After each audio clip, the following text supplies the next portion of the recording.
2 Chronicles 27. Jotham was 25 years old when he began to reign. He reigned 16 years in Jerusalem. His mother's name was Jerusha, daughter of Zadok. He did what was right in the sight of the Lord, just as his father Uzziah had done. Only he did not invade the temple of the Lord. But the people still followed corrupt practices. He built the upper gate of the house of the Lord and did extensive building on the wall of Ophel. Moreover, he built cities in the hill country of Judah and forts and towers on the wooded hills. He fought with the king of the Ammonites and prevailed against them. The Ammonites gave him that year 100 talents of silver, 10,000 cores of wheat, and 10,000 of barley. The Ammonites paid him the same amount in the second and the third years. So Jotham became strong because he ordered his ways before the Lord his God. Now the rest of the acts of Jotham and all his wars and his ways are written in the book of the kings of Israel and Judah. He was 25 years old when he began to reign. He reigned 16 years in Jerusalem. Jotham slept with his ancestors, and they buried him in the city of David. His son Ahaz succeeded him.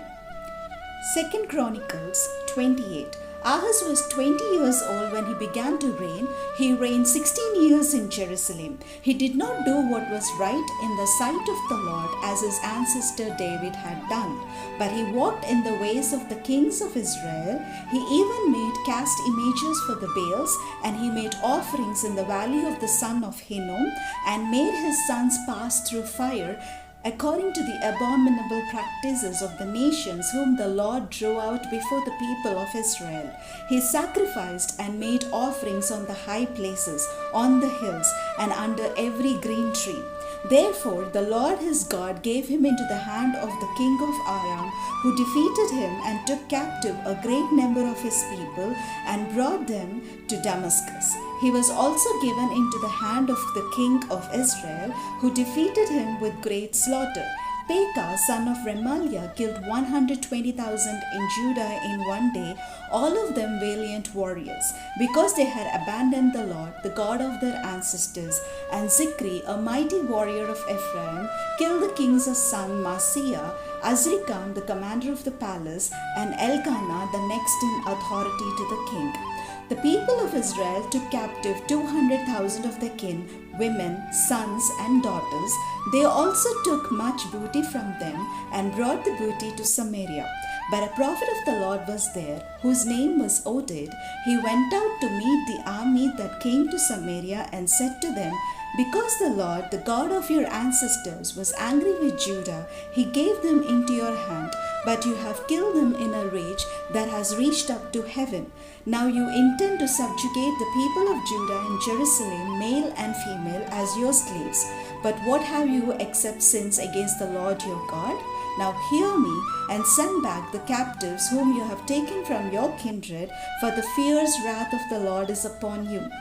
Moreover, certain chiefs of the Ephraimites, Azariah son of Johanan, Berechiah son of Meshillemoth, Jehizkiah son of Shallum, and Amasa son of Hadlai, stood up against those who were coming from the war, and said to them, "You shall not bring the captives in here, for you propose to bring on us guilt against the Lord in addition to our present sins and guilt.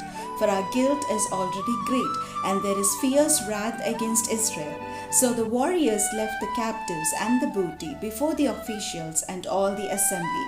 Then those who were mentioned by name got up and took the captives, and with the booty they clothed all that they were naked among them. They clothed them, gave them sandals, provided them with food and drink, and anointed them, and carrying all the feeble among them on donkeys, they brought them to their kindred at Jericho, the city of palm trees. Then they returned to Samaria. At that time King Ahaz sent to the king of Assyria for help, for the Edomites had again invaded and defeated Judah and carried away captives. And the Philistines had made raids on the cities in Shephelah and the Negeb of Judah, and had taken Bethshemesh, Aijalon, Gederoth, Soko with its villages, Timnah with its villages, and Gimzo with its villages, and they settled there. For the Lord brought Judah low because of King Ahaz of Israel, for he had behaved without restraint in Judah and had been faithless to the Lord. So King Tiglath-Pileser of Assyria came against him and oppressed him instead of strengthening him. For Ahaz plundered the house of the Lord and the houses of the king and of the officials, and gave tribute to the king of Assyria, but it did not help him. In the time of his distress, he became yet more faithless to the Lord, this same King Ahaz.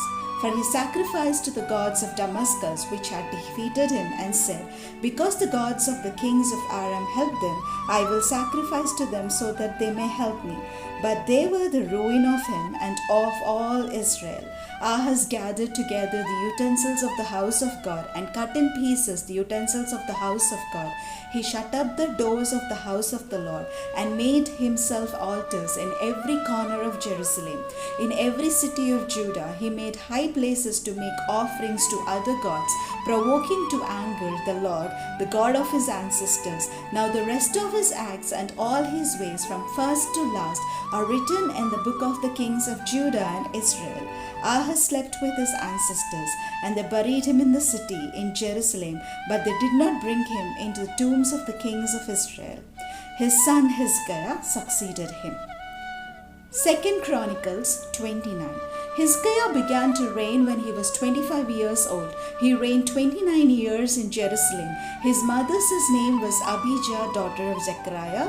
He did what was right in the sight of the Lord, just as his ancestor David had done.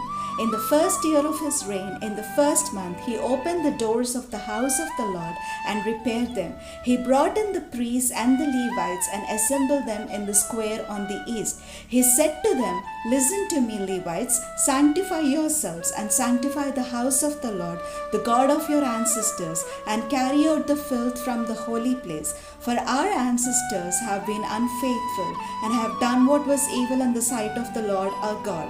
They have forsaken him and have turned away their faces from the dwelling of the Lord and turned their backs. They also shut the doors of the vestibule and put out the lamps, and have not offered incense or made burnt offerings in the holy place to the God of Israel. Therefore the wrath of the Lord came upon Judah and Jerusalem, and he has made them an object of horror, of astonishment, and of hissing, as you see with your own eyes. Our fathers have fallen by the sword, and our sons and our daughters and our wives are in captivity for this. Now it is in my heart to make a covenant with the Lord, the God of Israel, so that his fierce anger may turn away from us. My sons, do not now be negligent, for the Lord has chosen you to stand in his presence, to minister to him, and to be his ministers, and make offerings to him. Then the Levites arose, Mahath son of Amasai, and Joel son of Azariah, of the sons of Kohathites, and of the sons of Merari, Kish son of Abdi, and Azariah son of Jahleel, and of the Gershonites, Joah son of Zimha, and Eden son of Joah, and of the sons of Elizaphan, Shimri and Jeul, and of the sons of Asaph, Zechariah and Mattaniah, and of the sons of Heman, Jehuel and Shimi, and of the sons of Jeduthun, Shemaiah and Uzziel. They gathered their brothers, sanctified themselves, and went in as the king had commanded, by the words of the Lord, to cleanse the house of the Lord. The priests went into the inner part of the house of the Lord to cleanse it, and they brought out all the unclean things that they found in the temple of the Lord into the court of the house of the Lord. And the Levites took them and carried them out to the Wadi Kidron. They began to sanctify on the first day of the first month, and on the 8th day of the month they came to the vestibule of the Lord. Then for 8 days they sanctified the house of the Lord, and on the 16th day of the first month they finished. Then they went inside to King Hezekiah and said, We have cleansed all the house of the Lord, the altar of burnt offering and all its utensils, and the table for the roast of bread and all its utensils.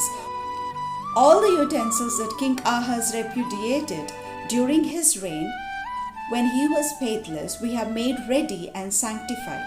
See, they are in front of the altar of the Lord.